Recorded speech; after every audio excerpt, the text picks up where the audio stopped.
આજનો શ્લોક ચાલે છે 9મા અધ્યાયનો. અનન્યશ્ચિંતયન્તો મામ યે જના પર્યુપાસતે તેષામ નિત્યભિયુક્તાનામ યોગક્ષેમ વહામ્યહમ. આ શ્લોક યુવકોએ તો ખરી રીતે પોતાની સાથે સંગ્રહી રાખવો જોઈએ. અનન્ય ભાવ, કોઈ પણ કામ કરો દ્રઢ સંકલ્પથી લાગી રહો. લૌકિક કામમાં પણ આ શ્લોકનો સારી રીતે સંકેત સમજીને ઉપયોગ કરી શકાય અને આધ્યાત્મિક જગતમાં પણ આ શ્લોક ઉપર આધારિત ચિત્ત સફળતા મેળવે. અનન્યશ્ચિંતયન્તો ભાવ, અનન્ય ભાવથી એકવાર કોઈ કામ કરો તો એકવાર એને બરાબર સિંહાવલોકન કરી લો. પછી એકવાર જે શરૂ કર્યું તો એ સંકલ્પને વિકલ્પમાં બદલો નહીં. આપણે સંકલ્પ કરીએ છીએ ને પછી થશે કે નહીં થાય, થશે કે નહીં થાય, જવા દો, આમ એ વિકલ્પ કરીને આપણી શક્તિઓ નાશ કરી દઈએ છીએ. એકવાર આપ સમજી લો કે આ કરવું છે, પછી તમે અનન્ય ભાવથી લાગી રહો ને તો એમાં ધાર્યા કરતા સારી સિદ્ધિ મળી શકે છે. પણ અન્ય વૃત્તિઓ હશે ને વિકલ્પો હશે તો સફળતા મળતી નથી. કથામાં જો કે ના જવું તો ભાઈ આવશે છતાંય મોડો આવશે, પણ જવું જ છે તો બિફોર પણ આવી શકશે. આપણા દેશમાં એક વાતની એ કમી છે કે રેલવે સ્ટેશન ઉપર ગાડી 3 વાગે ઉપડતી હોય તો માણસ 2:45 જાય, પણ કથાની ગાડી 3 વાગે ઉપડતી લોકો 3:15 આવે. એટલે બાપજી સમજે કે આપણે 3:20 પહોંચીએ, લોકો સમજે 3:25 પહોંચીએ. એમ કરતા કરતા ગાડી ધીમે ધીમે હેડે આપણી. જય શ્રી કૃષ્ણ. પણ એક વારનો દ્રઢ નિશ્ચય કરે કે આવું મારે કરવું છે, આવું થવું છે. ये कौन सा उपदा जो हो नहीं सकता, तेरा जी न चाहे तो हो नहीं सकता. छोटा सा कीड़ा पत्थर में घर करे, इंसान क्या दिले दिलबर में घर न करे. Nothing is impossible, everything is the possible. અસંભવ કુછ નહીં. કાળા માથાના માનવી આગળ અસંભવ જેવી તો વાત જ નથી કહી. પોતાની શક્તિ, પોતાની યોગ્યતાનો વિચાર કરીને એકવાર જો સંકલ્પ કરે ને, ગાંઠ વાળે ને, જેમ પાર્વતીજી ઋષિઓ સમજાવે છે કે શિવજીને વરવાનો સંકલ્પ છોડી દે. કોટી જન્મ લગી રગર હમારી, વરું તો શંભુ ન તો રહું કુમારી.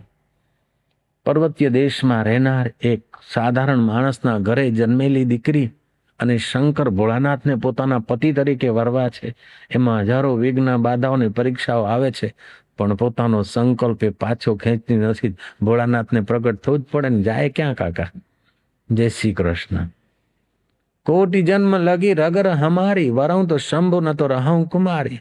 એવી રીતે સાધકના જીવનમાં, યુવાનોના જીવનમાં, આપણા જીવનમાં એવો સંકલ્પ હોવો જોઈએ કે એકવાર બ્રહ્માજી આવીને કહી દે કે તું મરે અને જન્મે તેવો તું જીવ છે અને તું વલસાડવાસી છે, કે તમારે અંદરથી કહેવું પડે કે કાકા એ વાત તમારી અમને સ્વીકાર જ નથી, તમે ભૂલ ખાઓ છો, અમે સાચા છીએ, અમે અમર આત્મા છીએ, જન્મે ને મરે એ અમારું આ શરીર, અમે ન જન્મીએ ને મરીએ. એવું તમારો દ્રઢ સંકલ્પ, એવી તમારી દ્રઢ સમજ હોવી જોઈએ. ગીતા એવી સમજ આપે છે. અનન્યશ્ચિંતયન્તો મામ યે જના પર્યુપાસતે તેષામ નિત્યભિયુક્તાનામ યોગક્ષેમ વહામ્યહમ. બીજો અર્થ આધ્યાત્મિક એ રીતે લઈ શકીએ કે જે ભગવાનનું ચિંતન કરે છે એને ભક્તિના માર્ગમાં જે સાધનોની જરૂર છે, જે સત્સંગની જરૂર છે, એવા સત્સંગ સાધન અને મહાપુરુષોનો મુલાકાત અને સાધનની મુલાકાત ભગવાન કરાવી આપે છે. અને ભગવાનની ભક્તિ જેને શરૂ કરી હોય, આત્મરતિ જેને થઈ હોય, આત્મરતિ કે ભક્તિ કરાવી એ યોગ છે. અને ભક્તિને વધારવી, આત્મરતિને વધારવી, સ્થાયી કરવી, એનું નામ ક્ષેમ છે. તો એકવાર આત્મપ્રીતિ થઈ જાય એ ભગવાનના ભજનનું ફળ છે. અને પછી વધતી જાય એ ભગવાન એની રક્ષા કરે છે. ભગવાનનો ભક્ત કદાચ ભક્તિ કરીને થોડો યશસ્વી અથવા થોડો ધનવાન થાય તો તરત ભગવાન એમાં કાંઈક ને કાંઈક, થોડુંક કાંઈક ને કાંઈક કરીને એ ભક્તને ભૂલો પડતો અટકાવે છે. વાહવાઈ થાય ને તો થોડું અપમાન કરીને અટકાવે, અને અપમાન બહુ થાય ને નિરાશ થયો હોય ને તો થોડું માન આપીને પાછો તો એને એ માર્ગે વાળે. સંસારમાં માન થાય ને તો તમારે એ પરમ પુરુષ દિવ્યને યાદ કરવું કે મિત્રમાં પ્રેરણા કરીને મારો પરમ મિત્ર મને માન અપાવીને મારો વિષાદ દૂર કરી રહ્યો છે. અને અપમાન થાય ત્યારે મારો અહંકાર દૂર કરવા માટે મારા વાલાની વ્યવસ્થા છે. માન પણ તમારા માટે સાધન થઈ જશે અને અપમાન પણ તમારા માટે સાધન થઈ જશે. તમારા જીવનમાં બે હાથમાં લાડુ. સુખ આવશે તો પણ સાધન બનશે ને દુઃખ આવશે તો પણ સાધન બનશે. જગતની સુખાકાર જે અવસ્થાઓ છે એ વખતે તમારે યાદ રાખવું જોઈએ કે આ સુખની વસ્તુઓ મારા પ્રિયતમે મને આપીને મારો વિષાદ દૂર કરીને મને ઉત્સાહિત કર્યો છે. કારણ કે જાણે અજાણે હું એના કાયદાને અનુસર્યો છું, તેથી આ સુખના સાધનો આવ્યા છે. જ્યારે દુઃખ આવે ત્યારે યાદ રાખવું જોઈએ કે આ કાયમ ટકવાનું નથી, તેથી ભગવાન વિઘ્ન નાખે છે કે એમાં ક્યાંક આ અટવાઈ ન જાય, તેથી મને આ વિઘ્ન આવ્યા. એ નોટિસ છે કે અહીંયા તારે રહેવા જેવું કાયમ નથી. સંસાર તેરા ઘર નહીં, જો 2-4 दिन रहना यहाँ, कर याद अपने राज्य की स्वराज निष्कंटक जहां. मानव तुझे नहीं याद है, तू ब्रह्म का ही अंश है. कुल गोत्र तेरा ब्रह्म है, सद ब्रह्म का તું વંશ है. તું પરમાત્માની નાતનો છે. એ પરમાત્મા સમજાવવા માટે મને અહીંયા થોડાક વિઘ્ન બાધાઓ આપી શેકીને મને કુંદન કરે છે. વિઘ્ન બાધાઓ આવે તો પણ તમારે અનન્ય ભાવથી વળગી રહેવું, અને અનુકૂળતા આવે તો પણ અનુકૂળતા દાતાને યાદ કરીને એને વળગી રહેવું આ શ્લોકનો સંકેત હોઈ શકે છે. અનન્ય ચિંતયંતો મામ, અનન્ય ભાવથી ચિંતન કરે. અન્ય તો દેખાય પણ અન્ય અન્યનો પ્રેરક અને પ્રકાશક મારો અનન્ય છે. આ ભાઈ દેખાય છે, પેલા બહેન દેખાય છે, પેલા કાકા દેખાય છે, પણ કાકામાં, બહેનમાં, ભાઈમાં, ભાભીમાં એ મારો અનન્ય ચમકી રહ્યો છે. તેથી જ તેમની આંખ નિહાળી શકે છે, તેથી જ તેમના કાન સાંભળી શકે છે. તો અન્ય દેખાય છતાંય અનન્યને નિહાળે, અથવા તો અનન્ય ભાવથી આપણે શું કરીએ છીએ? ભગવાનનું ભજન કરીએ છીએ અને ઈચ્છા કરીએ છીએ કે મારો મોભો થાય. એ વ્યભિચારણી ભક્તિ છે. આપણે ભગવાનનું ભજન કરીને ઈચ્છા કરીએ કે આવું મળે, એ ભક્તિ વેચવા જેવું છે. નહીં મળે તો એ જ મળે. અને જેને ઈશ્વરમાં અનન્ય ભાવ છે ને, એને સંસારની વસ્તુઓ મળી તો આકર્ષણ નહીં, અને ન મળે તો એને વિષાદ નહીં. એ તો સમતાના સામ્રાજ્યમાં. સાચા ભક્તના અનન્ય ભક્તિ કરનારના જીવનમાં ફરિયાદને મહત્વ નથી, આકાંક્ષાને મહત્વ નથી. न खुशी अच्छी है न मलहाल अच्छा है, यार जिसमें तू रख दे वो हाल अच्छा है. हमारी न आरजू है न जुस्तजू है, हम राजी उसमें जिसमें तेरी रजा है. રામકૃષ્ણને કેન્સર થયેલું, ડોક્ટરો થાકી ગયા. આખરે વિવેકાનંદે ચરણ પકડ્યા કે બાપજી, તમે માને કહો કે આ કેન્સર મટાડી દે, અને તમે તો બીજાનું બધું મટાડો છો, તો તમારા માટે માને જરા કહી દો, પ્રાર્થના કરી દો. રામકૃષ્ણ કહે છે કે માને ખબર નથી કે કેન્સર છે. હું એને શિખામણ આપું કે મટાડી દે, આ કરી દે, તે કરી દે? મારી સ્થિતિ માટે એ બરાબર છે, તેથી મને આવું આપ્યું છે.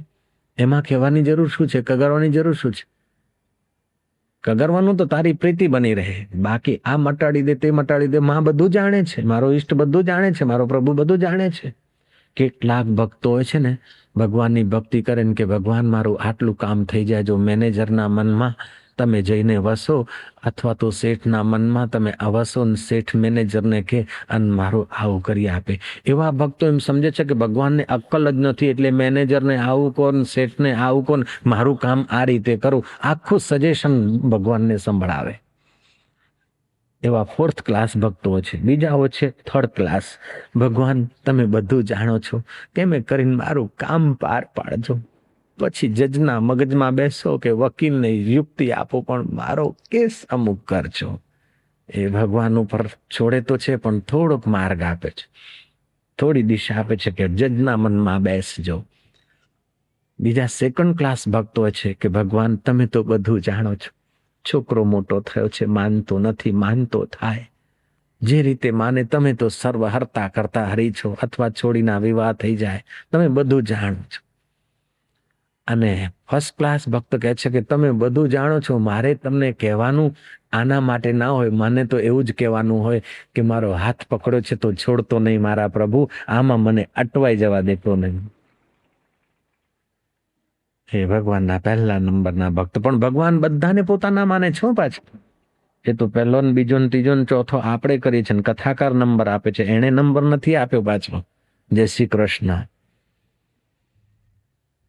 રામ ભગત જગ ચારુ પ્રકારા, સુકૃતિનો ચારઉ અનઘ ઉદારા, ચહુ ચતુરન કર નામ આધારા, જ્ઞાની પ્રબહી વિશેષ પ્યારા, चतुर्विधा भजन्ते माम, आर्त अर्थार्थी जिज्ञासु, ज्ञानी च भरतर्षभ। रुपयों के लिए भी मेरा भजन करता है इसलिए उदार है। रुपया माटे पण बम बोले, गिरा दे सोने चांदी के गोले, शंकर कांटा लगे न कंकर, राजा की फौज फकीर की मौज। दररोजे सवारे दुकाने बधा खखડાવતા હોય ને ત્રાજવા, તો એ ભોળાનાથ કે કાંઈ વાંધો નહીં, એ બહાને પણ ભજન તો કરે છે ને, વહેલો મોડો થઈ જશે આપણો કે भगवान नाराज नहीं होता, चिंता मत करना, बोनी के टाइम भले उसको बुला देना। आर्त फसायो होय, हाथी फसाणो तो गजेंद्र फसाणो હતો। પહેલા તો તળાવમાં પોતાના કુટુંબીઓ સાથે ક્રીડા કરતો હતો, પણ જ્યારે મગરે પગ પકડ્યો, મગરનું જોર પાણીમાં વધારે હોય છે, હાથીનું જોર ચાલ્યું નહીં, ઘસડીને જ્યારે પાણી તરફ લઈ ગયો ત્યારે બધા જ સ્નેહીઓ કુટુંબીઓ જે હમણાં સુધી રમતા હતા ને બધા ભાગી ગયા, પેલો એકલો પડ્યો। સુખ મેં સંગી સબ હે, દુઃખ મેં રહે ન કોઈ। આ જગતની દોસ્તી એવી જ છે અને કોઈ કોઈ વિરલા નિભાવે। પેલો ગજેન્દ્ર ગભરાણો, અને જે કોઈ સૃષ્ટિ કરતા હોય, જે કોઈ પરમાત્મા હોય, હું જાણતો નથી, જે કોઈ ઈશ્વર હોય, સૃષ્ટિ કરતા હોય, મારી રક્ષા કરે। ભગવાન આવ્યા, એ આર્ત ભક્તિ છે। ચારે બાજુ જોયું કે કોઈ આપણું નથી, દ્રૌપદી આમ જુએ છે તેમ જુએ છે, પણ કોઈ બધા મોટા મોટા મહારથીઓ ઉભા બેઠા હતા, કોઈએ કંઈક વસ્ત્ર હરણ વખતે, ચીર હરણ વખતે કોઈએ દાવો કર્યો નહીં। ત્યાંથી ત્યારે આર્ત ભાવથી કે છે, હે દ્વારકાધીશ। એ દ્વારકાધીશનો સારી રીતે અવતાર થયો છે। ભગવાનના અનેક પ્રકારના અવતાર થાય છે, યુગે યુગે તો અવતાર હોય છે, પણ એક યુગમાં અનેક પ્રકારના અવતાર હોય છે। નિત્ય અવતાર, નૈમિતિક અવતાર, આવેશ અવતાર, કુર્મ અવતાર, મોહિની અવતાર, પછી અંતર્યામી અવતાર, અર્ચના અવતાર। જે ભક્ત અર્ચના માટે જે મૂર્તિ લાવ્યો હોય એમાં જે ભાવના કરીને ભગવાનને જમાડે, ભગવાનને વહાલ કરે, એ રીતે અંતર્યામી પરમાત્માને પ્રેરણા આપે અને ભક્તનું આપેલું એ સ્વીકાર કરે। બીજો એ છે અંતર્યામી અવતાર। અંતર્યામી અવતાર પણ બે પ્રકારના હોય છે, એક અંતર્યામી સાક્ષી દ્રષ્ટા અને બીજો અંતર્યામી અવતાર પ્રેરક અવતાર હોય છે। તમે કંઈક સારું કરો ને તો તમને પ્રેરણા આપે સારી જગ્યાએ જવાની। તમે કંઈ સારું કરો અને સારું કરતા કરતા ભૂલ ખાઓ ને એટલે અંદરથી અવાજ આવે કે આમ નહીં આમ કર। તમે કંઈક ભજન કરતા હોય ને પછી કુસંગમાં લાગ્યા હોય ને પછી જરાક પ્યાલી બ્યાલીને અડ્યા હોય તો અંદરથી બૂમો પાડે કે પીશ નહીં, તારા માટે નથી, તારું કામ નથી, એવું બોલે મારો વાલો। જય શ્રી કૃષ્ણ। એ અંતર્યામી અવતાર ભક્તોના અંતઃકરણમાં થતો હોય। તમારી થોડીક ભક્તિ થઈ હોય ને તો તમને વધારે આગળ કઈ રીતે ધપાવવા એ તમને પ્રેરણા પ્રસંગો આપે। તમે સાસુ અને વહુમાં મોહ હોય ને તો વહુ તરફથી તમને જરાક ચટપટા ભજીયા આપે। જય શ્રી કૃષ્ણ। અને તમે વહુ તરીકે કે દીકરા તરીકે કામ કરતા હો તો તમારા ભાઈબંધો કે પિતા કે માતા તરફથી તમને કંઈક બરાબર ગરમા ગરમનું આપે એટલે તમારી મમતા ઓછી થાય। એ અંતર્યામી અવતાર તમને પોતાના નિજ સ્વરૂપમાં જગાડવા માટે તમને પ્રેરણા કરતો હોય છે। અત્યારે આપણે બધા ભેગા થયા તો આ પ્રેમ લાલવાણીનો તો પ્રયત્ન ખરો, પણ એનો પ્રેરક કોણ હશે? આપણા બધાનું પ્રારબ્ધ જોર કરતું હશે એટલે આ પ્રેમને પ્રેમની કંપની બધી ભેગી મળીને બાપજીને લાવવામાં મથ્યાન બાપજી હા ના કરતા, સમય કાઢતા, ફાળવતા આવી ગયા। એ આયોજનમાં મૂળ કૃપા ઈશ્વરની છે। હું જય શ્રી કૃષ્ણ। અને ઈશ્વર કોઈને પસંદ કરે છે એનું સૌભાગ્ય। આવું સત્કૃત્ય કરવા માટે ઈશ્વર કોની પસંદગી કરે છે? એને અમને પસંદ કર્યા એટલે અમારા અવભાગ્ય। બાકી અમે કર્યું ને અમે બંધાવ્યું ને અમે વ્યવસ્થા કરી, ભૂલ ખાઈએ આપણે નથી કર્યું, એણે આપણને પસંદ કર્યા છે, આપણો ઉપયોગ કર્યો છે એણે। તેથી આપણે ધન્યવાદ એને આપીએ કે ફરી ફરીને અમારો એવો ઉપયોગ કર પ્રભુ।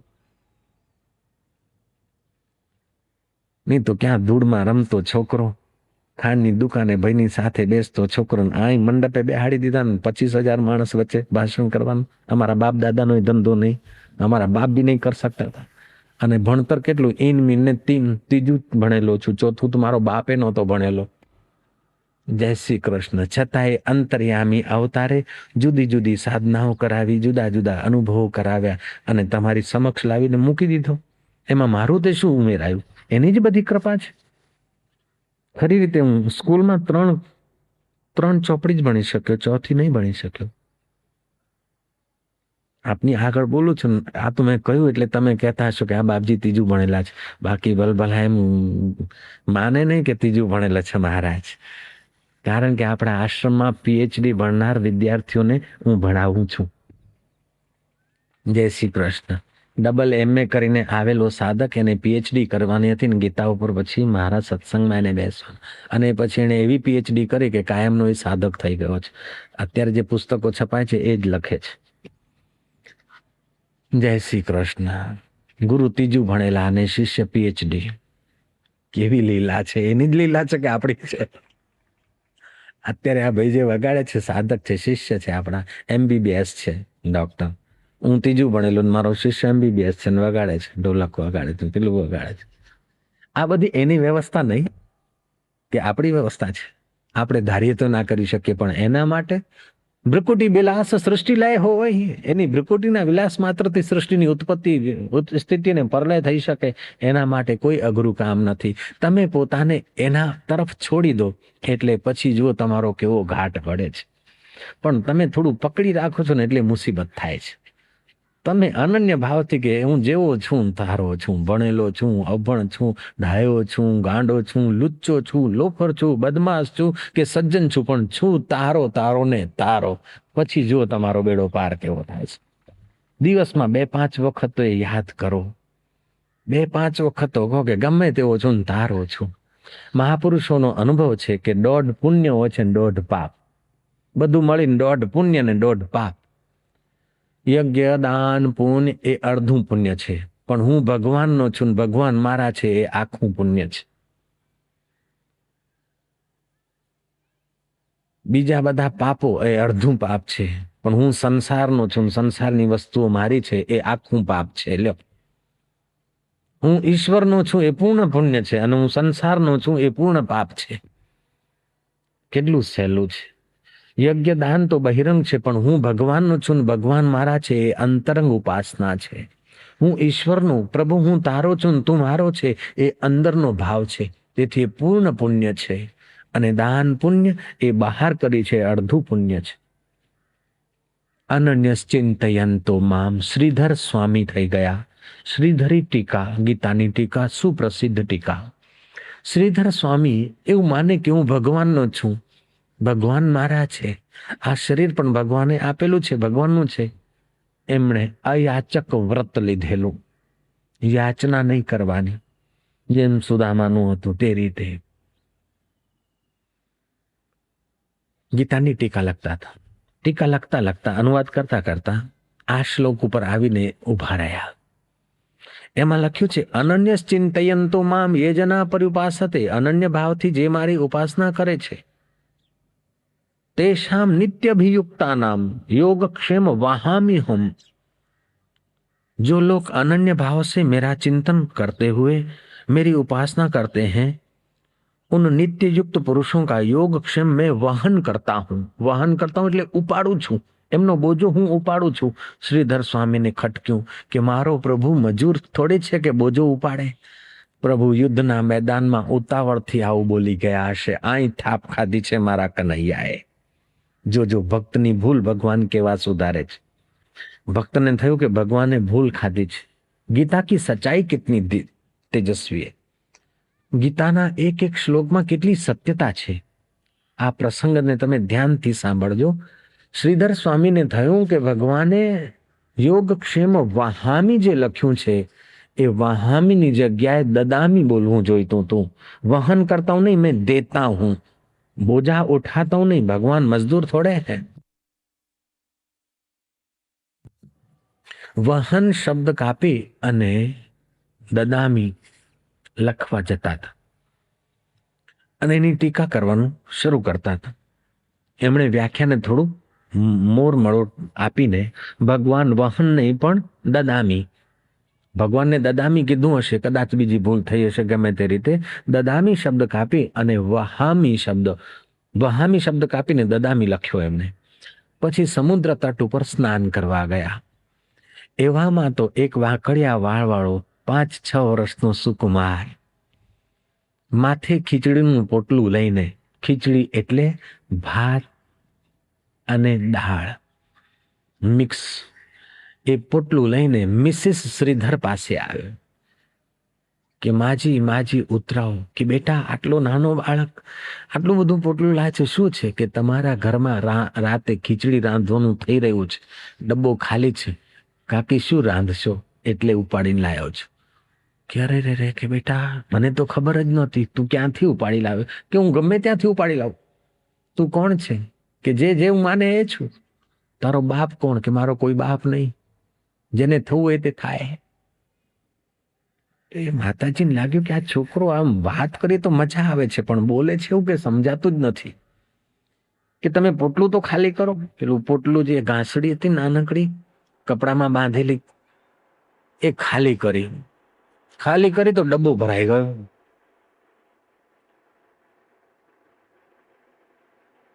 કપડું પાછું આપીને પૂછે છે કે મારા ઘરમાં થઈ રહી છે ખીચડી, એવું તને કોને કહ્યું? કે હું તો બધું જાણું છું,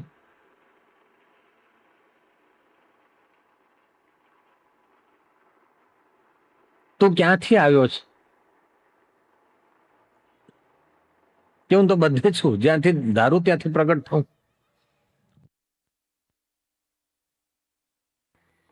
દીકરા, તારું નામ શું છે? કે મારું કોઈ નામ નથી, જેણે જે નામ મૂક્યું છે એ નામ મારું થઈ જાય છે. રામ કહો, રહેમાન કહો, કૃષ્ણ કહો, જે કંઈ કહો, મારા અનેક નામ છે ને કોઈ નામ મારું નથી. નામ બધા માયામાં હોય છે અને માયાવી શરીરના હોય છે, મારું કોઈ નામ નહીં. બેટા, તારી વાત સમજાતી નથી, કે એટલે જ સંસાર ભઠ્ઠીમાં લોકો શેકાતા હોય છે. હવે તું ક્યાં જઈશ? કે મારે ઘણી જગ્યાએ વહન કરવાનું છે, ઘણા શ્રીધર જેવા અનન્ય ભાવવાળા છે, ત્યાં હાજી પોટલા પહોંચાડવાના છે, એટલે માતાજી હું જઉં છું. કે તું ફરી ક્યારે આવીશ? કે જ્યારે વહન કરવાની છેલ્લી અણી આવશે ને ત્યારે આવીશ. જ્યાં સુધી ચલાવશો ત્યાં સુધી ચાલવા દઈશ અને છેલ્લી અણી આવીને ઉભો રહીશ.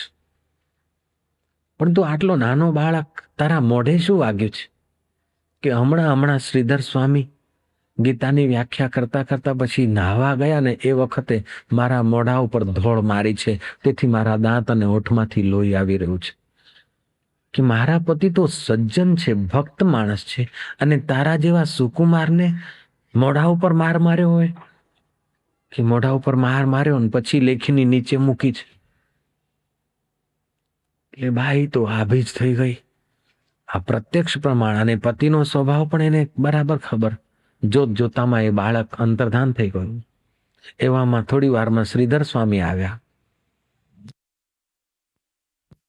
બાઈ પૂછે કે આ તમે નિર્દોષ બાળક, આપણા ઘરમાં ખીચડી થઈ રહી હતી, ભાત ને મગની દાળનું મિશ્રણ લઈને પોટલી લઈને છોકરો આવતો હતો અને એના મોઢે આવો માર મારાતો હશે?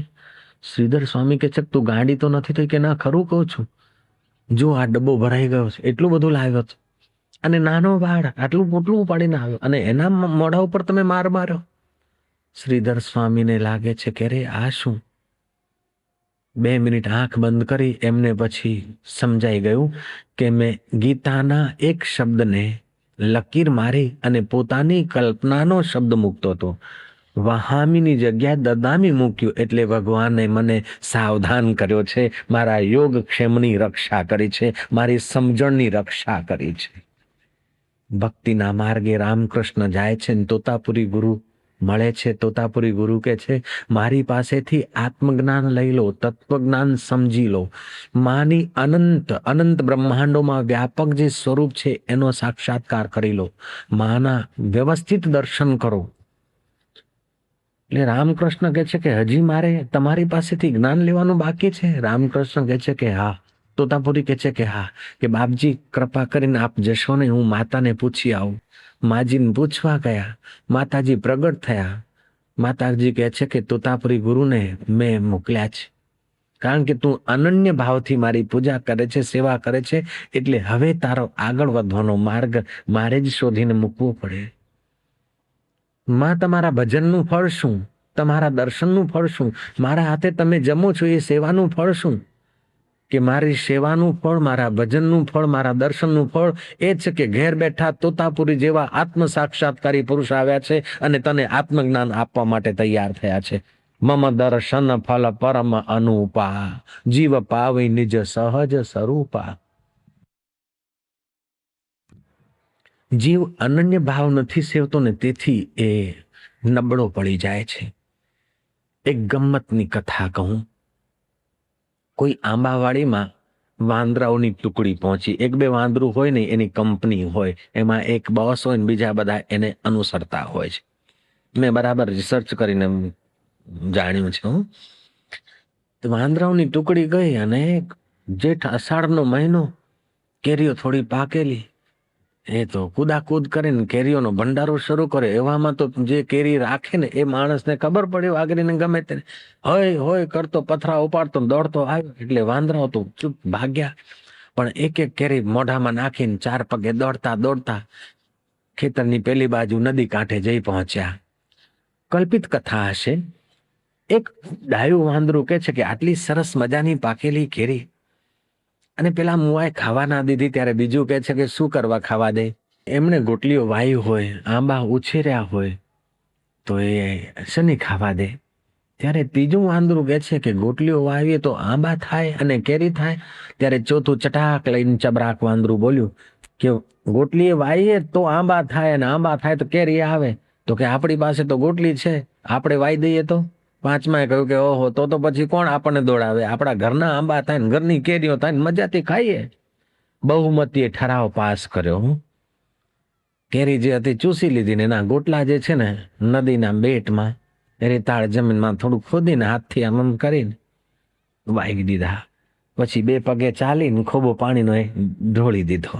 થોડું આમ તેમ ગાય ભેંસનું છાણ મળી આવ્યું, એ પણ ખાતર ઉમેર્યું અને બધા કુંડાળું કરીને પોતપોતાની ગોટલીની સામે બેસી ગયા. ક્યારે થાય છે? પાછા નીચા વળીનું સૂંઘે. વાંદરાને માટે છાનું બેસવું, ચૂપચાપ શાંતિથી અનન્ય ભાવથી બેસી રહેવું, એના માટે તો બહુ કઠણ, બહુ અઘરું આપણા માટે. એટલે ફરી પાછું આમ તેમ જુએ, ઉભા પગે જુએ, 2 પગે વાંદરું ઊભું હોય ને તો મજા આવે જોવાની. પેલાની ગોટલી જુએ, પેલાની ગોટલી જુએ, ફરી પાછો પેલો પાણી રેડે કે ત્યાં જલ્દી થઈ જાય. એમ 2-5 મિનિટ વીત્યા ન વીત્યા વળી પાછા સૂંઘે, પાછા કાઢે. રેતીમાંથી માટીમાંથી કાઢે, ગોટલો જુએ બરાબર,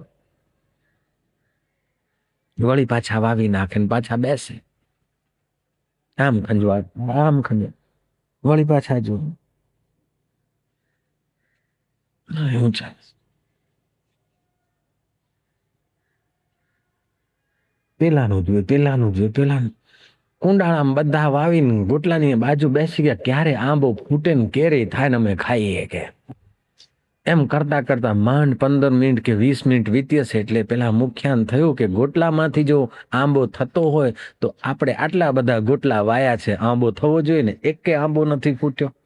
બીજાએ કીધું કે આ વાત તદ્દન ખોટી છે કે ગોટલામાંથી આંબો થાય ને આંબામાંથી કેરી થાય. એટલે ત્રીજાએ ઉમેર્યું કે આ આપણે ક્યાં આ પંચાયતમાં પડ્યા, આવું શક્ય જ નથી, વેરી ઇમ્પોસિબલ. બહુમતીએ ઠરાવ પાસ કરીને ગોટલા કાઢીને ખાઈ ગયા કે ગોટલામાંથી આંબો થાય જ નહીં. જય શ્રી કૃષ્ણ. આજના મનડા આપણા એવા છે કે આ જીવ આત્મા પરમાત્માના દર્શન કરી શકે જ નહીં, આ આત્મા બ્રહ્મ હોય જ નહીં, જીવતા જીવ મુક્તિનો અનુભવ થાય જ નહીં. આ પેલાઓની ભયબંધી જેવું છે આપણું મન. જય શ્રી કૃષ્ણ કહી દો. આપણને વિશ્વાસ જ નથી આવતો કે અનંત બ્રહ્માંડનો સ્વામી આપણો આત્મા છે. તમે પદ્ધતિસરની જો 3-1 મહિના સાધના કરો ને, તમને એવી અનુભૂતિ થાય કે ગમે એવો નાસ્તિક માણસ હોય ને એને સ્વીકાર કરવો પડે કે આત્મા તે પરમાત્મા અને મારા હૃદયમાં છે. તમે 41 દિવસનો એકાદો અનુષ્ઠાન કરો ને તો તમારી જીવન શક્તિઓ, જે સુષુપ્ત શક્તિઓ છે, જાગૃત થાય ને તો તમને આ સંસારના વ્યવહાર જે અઘરા લાગે છે ને તમારા માટે રમત થઈ જાય. ખરી રીતે તમને લાગે છે કે અમને આટલું બધું મળ્યું, પણ એ બધું જે છે ને એ તમને ફક્ત વૈતરા જેવું છે. મજૂરી કરી કરીને મૂકીને જતા રહો. અંદરનું જે મળશે ને એ ખરી રીતે તમારું છે, બાકી આ તો મજૂરી છે. ઊંચી ઊંચી હવેલીઓ બનાવીને, રૂમ બનાવે ને, મકાનો બનાવે ને, એમાં શૃંગાર કર્યા ને, એક શોકેસ બનાવે ને, પછી પોતું લઈને પૂછતા રહે ને, રામાને હાચવતા રહે ને, રામીને હાચવતા રહે ને, છેવટે જુઓ તો એ રામ બોલો ભાઈ રામ થઈ.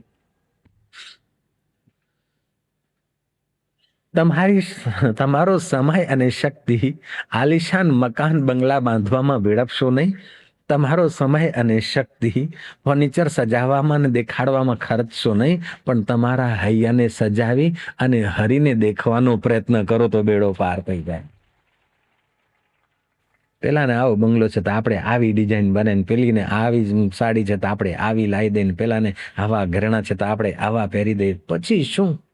કોઈની ગાડી જોઈને, કોઈની વાડી જોઈને, કોઈનું કાંઈ જોઈને એ મને ખપે એ વિચાર આવે એ પહેલા કેવું જોઈએ મનને કે એવું એની પાસે છે તેથી શું, છેવટે શું, અને તને મળશે પછી શું. તું તો અનન્ય ભાવથી એનું ચિંતન કર. પ્રારબ્ધમાં એ વસ્તુ હશે તો થોડા દિવસ એની પંચાયત કરવી પડશે, નહીં હોય તો કઈ વાંધો નહીં. સુખદેવજી મહારાજ પાસે શું હતું? જડ ભરત પાસે શું હતું? શબરી પાસે શું હતું? અને જનકનું પ્રારબ્ધ હતું તો જનક પાસે હતું, પણ બધા મૂકીને જ ગયા ને. ખાઈ ખાઈને કંઈ ખૂટતું નથી. વાપરી વાપરીને છતાંય માણસ પાસે કંઈ ને કંઈ રહી જાય છે. એકદમ ત્યાગી વિરક્ત સાધુ હોય ને તો એને એક બે જોડી કપડાં હશે, એની પાસે હાંડલી હશે, એની પાસે લાકડી હશે. ભોગવતા ભોગવતા એ વસ્તુ છોડીને જવાનું. એવું નહીં કે વસ્તુઓ નથી તેથી મરી જાય છે, નહીં. કાંઈક ને કાંઈક તો પડતું મૂકીને જવાનું. એવું નહીં કે હાંડલી તૂટી પછી સાધુ મર્યો, નહીં. સાધુ પહેલા જ પછી હાંડલીનું જે થાય તે થાય. એવી રીતે આ જગતની હાંડલીઓ છે. હવે માટીની હોય તો શું, અને તાંબાની હોય તો શું, સોનાની હોય તો શું, એ હાંડલી મૂકીને જવાની છે. જે મૂકીને જવું છે એમાં વધારીને પોતાના આત્માનો વિનાશ કેમ કરવો? બહુત પસારા મત કરો, કર થોડે કી આશ. કબીરજી કહે છે, बहुत पसारा मत करो, कर थोड़े की आश. बहुत पसारा जिन किया वो भी गए निराश.